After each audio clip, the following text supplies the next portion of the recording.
G12 challenges, we've got the next one. This one is for Garret, another one of my favorite heroes in this game. So we're going to break down both challenges. We're going to go over the gear of them, what I've tried so far, and how I got it to work so that you guys can do it as well.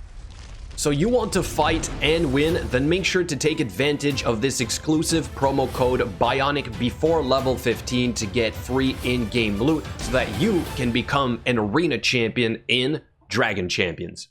So the first fight is fairly easy if you have the right heroes. We have Mordoom going first, which will cleanse the debuffs. That is huge. Then we have Buff, our trusty legendary hero. We have Mordoom in there as well. We have Wonder Lula to deal some damage. And then we have Garret himself. You want to try and debuff the enemy boss every time you can. Right there, cleanse again from Hard Orc. That is huge. You want to try and place block skills, if you can, block abilities on the boss, but it seems I had too low potency on most of my heroes here because I was being resisted all the time. So when we're going to check the gear, I would suggest you maybe try and get a little bit more. You also want to try and place the blind. You want to try and use the A3 from Mordoom. Doesn't land there, but eventually it does land. You also want to use the A1 from Mordoom as often as possible to remove the buffs of the enemy boss. Therefore, he's not going to hit as hard.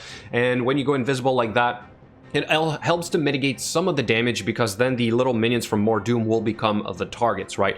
Basically, this is it. Then we go slowly but surely about taking him down. I don't think I really lose anybody overall. I end up with, yeah, pretty much the full team. That's it. And then this is done. Let's move on to the second one. So the second challenge is harder, a lot harder in my opinion. It took me 7 or 8 tries to get it. I tried a few different teams. On the first teams that I did try though, I was not going at it the right way. All right, so I'll quickly talk about that when we go over the run. Here's one of the teams that I tried. Instead of Soleus and Little Baddie in here, you could try with Arno and Sergeant Pigwald, and then eventually I settled for a team or this one right here. Okay, and that is the team that I got it done with. So now let's go on to the fight itself, and here's what you want to do. Apparently you want to try and kill Garret as quickly as possible. To do this, you need to either get lucky and remove the taunt buff from the enemy tank, which is Kiri that you see in the back right there. If that doesn't happen, then you need to go through that taunt buff, and then eventually you'll have the chance at hitting Garret himself. So either you are strong enough to survive, or you just keep trying until you remove that taunt buff right from the beginning, and that is done with the help of Mordoom. His A1 can remove, so right there we're going to try. Doesn't work. In this case, it doesn't, but I still managed to complete the stage. All right, so we're gonna have to cycle through their skills for a little bit longer. Then eventually we're able to go into the blind debuff of our own, which will help mitigate some damage. Obviously, right here, we're going to debuff Garret himself because he's the one that hits the hardest. So right there, that is going to make a big difference. Then we try and nuke him down with our own Eric Shield Breaker. We are gonna lose some heroes in here. Again, not the end of the world. You don't have to finish with a full team up. You just want to complete the stage. That is all you need. Right there, we unfortunately don't really kill him. Back into a taunt from the enemy Kiri. That's a little bit of a problem, but we got our AoE right there from our own Garret, which we're able to then take down the enemy. And then I think I decided to go for either Eric Shieldbreaker or Nightingale in the back there because they're the ones dealing the big heavy nukes, right? And I don't want to lose more heroes because I still need to DPS down the entire team. And right there, we take one down. And eventually, it's left between 3 versus 3.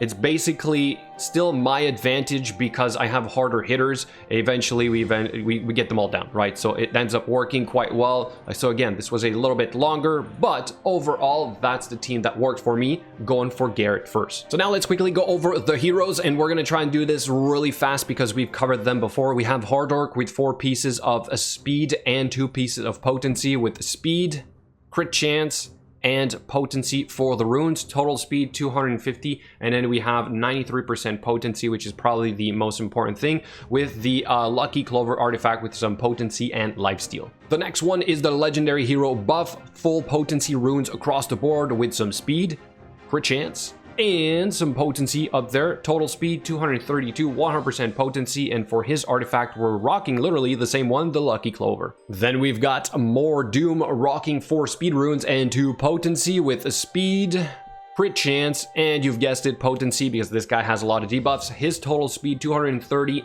for 73% potency, but that's what I meant. It's a little bit too low. Partially due because I haven't ranked this up yet, so that's my fault. I should have done that for that fight. The next hero that was used for the challenge number 1 is Wonder Lula. I don't use her all that much, which is why she doesn't have the perfect runes here, but she has a 4 set of crit damage with a 2 set of crit rate. We've got speed right there, crit chance, and damage because she doesn't have any debuffs, and you can kind of see that with the low potency. Her speed 239, we've got 60% crit rate and 180% crit damage, and she has this artifact right here, which to be honest doesn't matter all that much. And before we get to Garret himself, we're going to cover the champions of the second team, which is number 1 Nightiel here. Same concept as Wonder Lula. I don't use her all that much. She's great, but she's just not rocking the best runes on my account. She also has 4 pieces of crit damage for a set, and then 2 pieces of crit rate with speed, crit chance, and potency, because yes, she does have debuffs. Her total speed is kind of low, 171, 64% potency, and for her artifact, she did not have any. The next hero is Kiri, our tank, one of the best tanks, if not the best tank in the game right now, with full tenacity runes, so you need 2 per set. We've got speed, we've got shield, and we've got tenacity for the Northwestern. Total stats 172 speed, 146% tenacity. Yes, it does matter to stack up even more tenacity if you can, and she is also using this right here, which has tenacity on it. Then we've got our Eric Shieldbreaker, which we also covered before, so he's still rocking those 4 pieces of speed runes for a total set with speed as the main stat, and then 2 pieces of crit rate with crit damage on the southern one, with tenacity on the Northwestern. Again, this could be damage, might actually be a little bit better. His total speed 206. We've got low potency, low tenacity in a sense, I guess. 180% crit damage though, with only 37% crit rate, and he's rocking the Rose of Hope for his artifact. And then we have Garret here, which is the last hero on our list, the guy we did the challenge for. He's using some of my best runes on my account. So we have 4 pieces of speed for a set, and then 2 pieces of crit rate for a set. All right, so we got speed for the main Northeastern,